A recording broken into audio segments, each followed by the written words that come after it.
நண்பர்கள் அனைவருக்கும் வணக்கம்.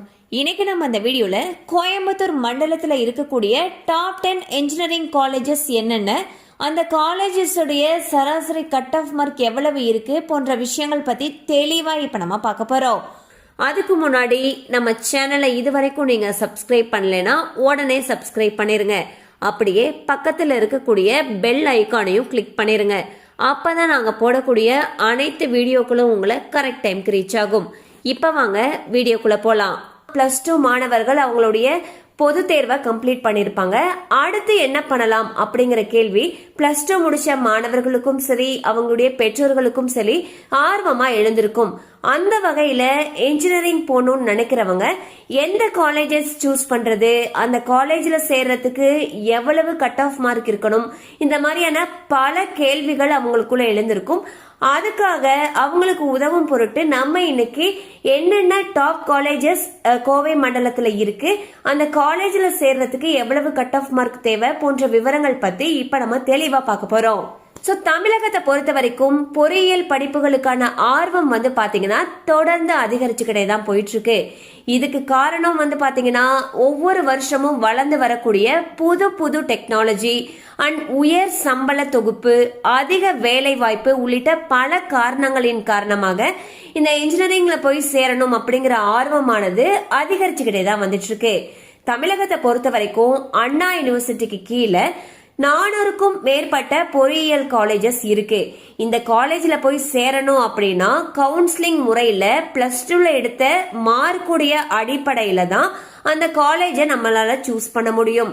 என்னதான் 400க்கும் மேல காலேஜஸ் இருந்தாலுமே ஒரு நல்ல காலேஜ்ல போய் படிக்கிறப்பதான் அதிக அந்த சேலரி பேக்கேஜ் இருக்கக்கூடிய ஒரு நல்ல கம்பெனில செலக்ட் ஆயிட்டு நம்ம வேலைக்கு போகக்கூடிய ஒரு சூழல் உருவாக கூடும்னு சொல்லிட்டு நிபுணர்கள் சொல்றாங்க.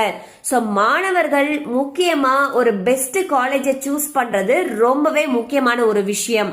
பொறியியல் கல்லூரியை பொறுத்த வரைக்கும் பாத்தீங்கன்னா சென்னை மற்றும் கோவை மண்டலத்துல இருக்கக்கூடிய காலேஜ்ல சேர்றதுக்கு தான் மாணவர்கள் ரொம்பவே ஆர்வம் செலுத்துறதாக கருத்து கணிப்புகள் தெரிவிக்கின்றன. சோ எந்த காலேஜ்ல சேர்ந்தாலுமே மாணவர்கள் அவங்களுடைய பெற்றோர்களோட போயிட்டு நம்ம சேரணும்னு நினைக்கக்கூடிய காலேஜஸ் உடைய கல்வி தரம் எப்படி இருக்கு, அங்க வேலை வாய்ப்பு கேம்பஸ் இன்டர்வியூ எந்த அளவுக்கு அங்க இருக்கு, எந்த அளவு பேக்கேஜ்ல மாணவர்கள் கடந்த ஆண்டு செலக்ட் ஆகி போயிருக்காங்க, அண்ட் காலேஜ்ல என்னென்ன உட்கட்ட அமைப்புகள் இருக்கு, இது எல்லாத்தையும் ஒரு தடவை விசாரிச்சு பார்த்துட்டு அதுக்கப்புறம் சேர்றதுதான் ஒரு நல்ல முடிவா கருதப்படுது. அந்த வகையில மாணவர்கள் கண்டிப்பா நேர்ல போய் பார்க்க வேண்டிய கோயம்புத்தூர் மண்டலத்துல இருக்கக்கூடிய டாப் இன்ஜினியரிங் காலேஜஸ் லிஸ்ட் கல்வி ஆலோசகர்கள் சிலர் வெளியிட்டிருக்காங்க. சோ இந்த பட்டியல் எதன் அடிப்படையில தயாரிச்சிருக்காங்கன்னு சொல்லி பாத்தீங்கன்னா NIRF தரவரிசை, வேலை வாய்ப்பு, கட் ஆஃப், போன வருஷம் எவ்வளவு கட் ஆஃப் மார்க் இருந்துச்சு, அண்ட் மாணவர்களுடைய விருப்ப தேர்வு, இந்த மாதிரியான பல காரணிகளுடைய அடிப்படையில தரவரிசை படுத்திருக்காங்க. இங்க கொடுக்கப்பட்டிருக்கக்கூடிய கட் ஆஃப் மார்க் எல்லாமே பாத்தீங்கன்னா ஒரு ஆவரேஜா கடந்த வருடங்கள்ல இருந்ததன் அடிப்படையில தான் நம்ம கொடுத்திருக்கோம். சோ என்னென்ன காலேஜஸ் எவ்வளவு கட் ஆஃப் மார்க் இருக்கணுங்கிற விவரங்களை இப்ப நம்ம 1 by 1 பார்த்தலாம். அந்த வகையில 14வது இடத்துல கோவை மாவட்டத்துல இருக்கக்கூடிய ஸ்ரீ ராமகிருஷ்ணா பொறியியல் கல்லூரி இருக்கு.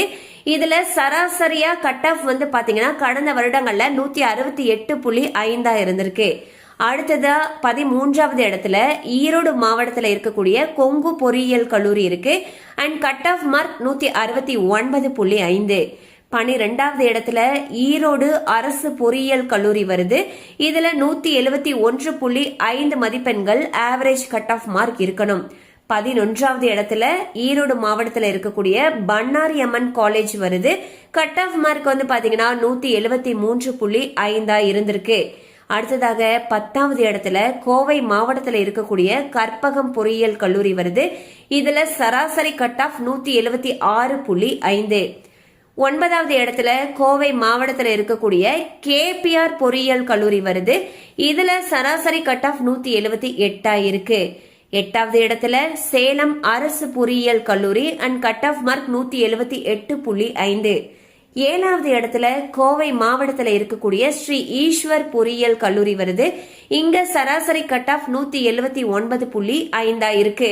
6வது இடத்துல கோவை மாவட்டத்தில் இருக்கக்கூடிய ஸ்ரீ கிருஷ்ணா பொறியியல் கல்லூரி அண்ட் சராசரி கட் ஆஃப் வந்து பாத்தீங்கன்னா 181.5 இருக்கு. அடுத்து 5வது இடத்துல கோவை மாவட்டத்தில் இருக்கக்கூடிய குமரகுரு தொழில்நுட்ப கல்லூரி வருது. இதுல சராசரி கட் ஆஃப் வந்து 182.5 இருக்கு. 4வது இடத்துல கோவை அரசு பொறியியல் கல்லூரி வருது. 183.5 மார்க் வந்து கட் ஆஃப் மார்க் இருக்கணும்னு சொல்லப்படுது. 3வது இடத்துல கோவை மாவட்டத்தில் இருக்கக்கூடிய PSG தொழில்நுட்ப கல்லூரி ஹைடெக் வருது. இதுல 188.5 மார்க் வந்து கட் ஆஃப் மார்க் இருக்கணும்னு சொல்றாங்க. 2வது இடத்துல கோவை மாவட்டத்தில் இருக்கக்கூடிய Kovai institute of technology college வருது. இதுல 189.5 மதிப்பெண்கள் கட் ஆஃப் மார்க்கா இருக்கணும். 1வது இடத்துல கோவை மாவட்டத்தில் இருக்கக்கூடிய PSG தொழில்நுட்ப கல்லூரி வருது அண்ட் கட் ஆஃப் 191.5 இருக்கணும்னு சொல்லப்படுது. ஸோ இன்னைக்கு நம்ம இந்த வீடியோல கோயம்புத்தூர் மண்டலத்தில் இருக்கக்கூடிய டாப் இன்ஜினியரிங் காலேஜஸ் என்னென்ன, அதுல ஆவரேஜ் கட் ஆஃப் மார்க் எவ்வளவு இருக்கணும் அப்படிங்கிற விஷயங்கள் பத்தி பார்த்தோம். ஸோ முன்னாடியே சொன்ன மாதிரி இந்த தரவரிசை படுத்துதல் வந்து எதன் அடிப்படையில வந்து பாத்தீங்கன்னா கடந்த ஆண்டு மாணவர்கள் சூஸ் பண்ணது, அந்த காலேஜ்ல கேம்பஸ் இன்டர்வியூ எப்படி இருக்கு அண்ட் வந்து எந்த அளவுக்கு இன்ஃப்ராஸ்ட்ரக்சர் இருக்கு போன்ற பல காரணிகள் அடிப்படையில கல்வி ஆலோசகர்கள் வெளியிட்டிருக்காங்க. இன்னைக்கு பார்த்தது கோவை மண்டலத்தில் இருக்கக்கூடிய காலேஜஸ் மட்டும்தான். அடுத்தடுத்த வீடியோஸ்ல மற்ற மாவட்டங்கள்ல இருக்கக்கூடிய பெஸ்ட் காலேஜஸ் என்னங்கறத பத்தி தெளிவா பாத்திரலாம். கண்டிப்பா இந்த அப்டேட்ஸ் உங்களுக்கு பயனுள்ளதா இருந்திருக்கும் நம்புறோம். மேலும் இது போல அப்டேட்ஸ் உங்களை உடனே ரீச் ஆகணும்னு நினைச்சீங்கன்னா நம்ம சேனலோடு தொடர்ந்து இணைந்திருங்கள்.